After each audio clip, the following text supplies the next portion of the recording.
është tepër herët të flasim tani, sonte do të festojmë dhe jo vetëm sonte, gëzuar vitin e ri 2026 gjithëve.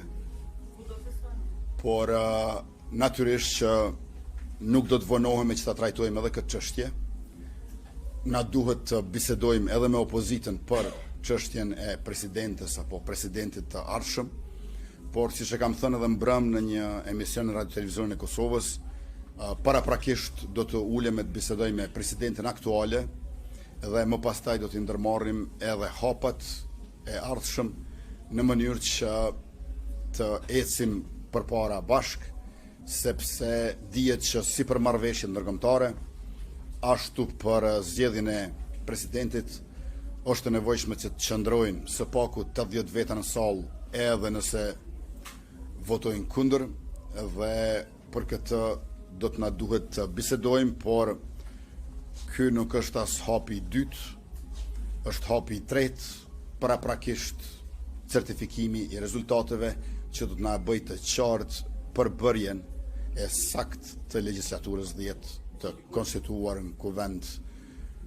Ne urojmë e shpresojmë në janar vitit 2026. Zoti Kurti, nga syri televizion nga Shqipëria, kryeministri i Shqipërisë Zoti Edi Rama, dhe temi ka bërë gjithçka mbi tavolinë dhe nën tavolinë që qytetarët e Kosovës mos votonin e tutën tonë. Ju do ta vijoni traditën e takimit parë në Shqipëri pas fitores dhe keni diçka për të thënë Edi Ramës në këtë takim?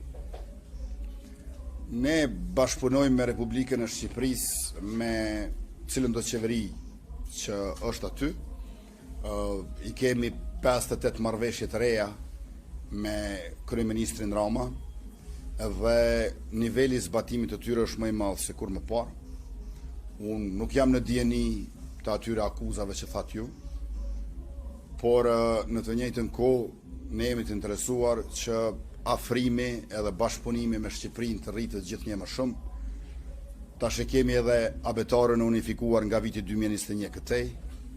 Kemi kurrikulet e dedikuara për mësimin shqip për bashkëdhetarët tonë në përbot dhe e kemi shndruar Shqipërinë në partnerin kryesor tregtar të Republikës Kosovës sa i përket vendeve të rajonit.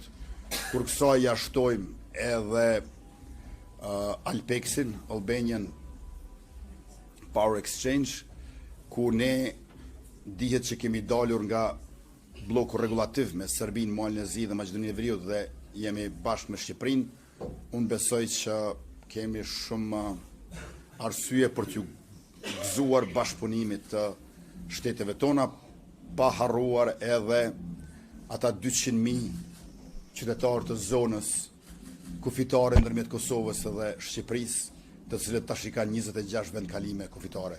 Për ato akuza që i hodhët ju se jam ndjeni. Kur diçka vizita e parë në Shqipëri pas fitores të votave që humbur në shkurt, dhe ai në të gatshëm që ta negocioni me opozitën postin e presidentit, ku ai jep atyre postin e presidentit për të shmangur gjë të reja.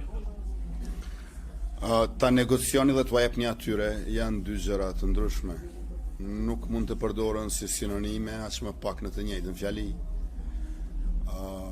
Natyrisht që do të na duhet të bisedojmë me opozitën për çështjen e presidentit, por paraprakisht do të na duhet të bisedojmë për këtë marrëveshje ndërkombëtare.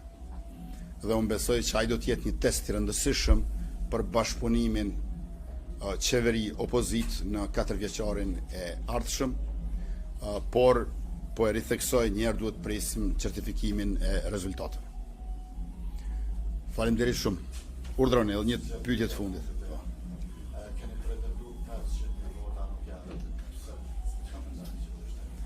Ne jemi në rrugë të mbarë për të tejkaluar rezultatin e 14 shkurtit të vitit 2021, edhe në kuptimin e